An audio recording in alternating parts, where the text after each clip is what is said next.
Hi folks, welcome to the channel.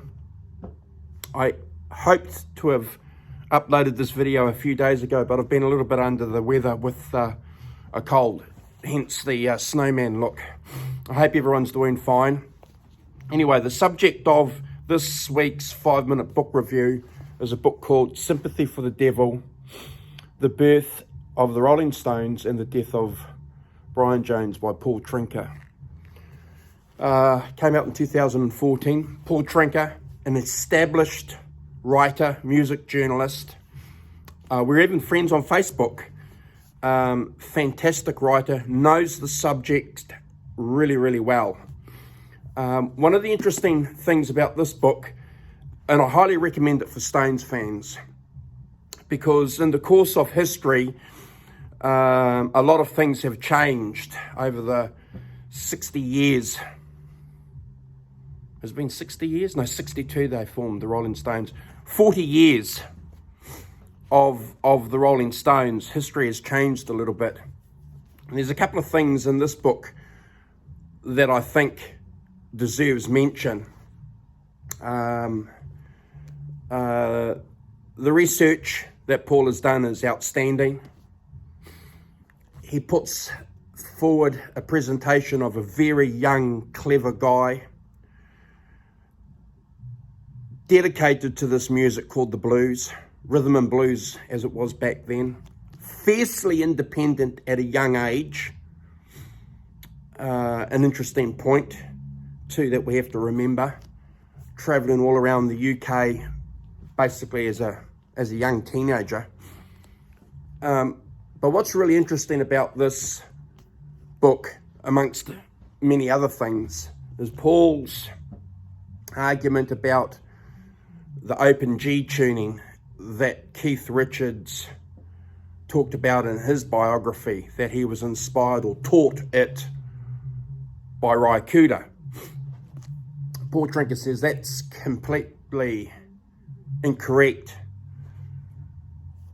because if Brian and Keith were weaving this music and this tapestry of music together, as they often talk about, as Keith often talks about, he would have known about open tuning, because Little Red Rooster was an open G. A compelling argument. Brian Jones discovered open tuning in the UK by ear. Remarkable achievement, and also using cross harp as well. So in the discussion and the debate over the years about who started the Rolling Stones, I'm of the camp, obviously, no Jones, no Stones. I believe that. But the balance of information has swayed more to the Glimmer Twins, because they're the victors. They're still around, so their interpretation of things is always going to take precedence. But what Paul has done with his wonderful biography document about that whole British electric blues scene, again, and this is one of the reasons why I like this. Again, it's like the Jack Bruce biography. It talks a little bit about what's happening behind the scene as well. It's this archaeology. And Paul Trynka does that really, really well.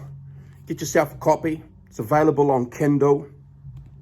One other point too, if you want to be part of our book club channel here, send me a video of a 5-minute book review, and I'll put it up here on the channel, of your favorite music biography, your favorite music book.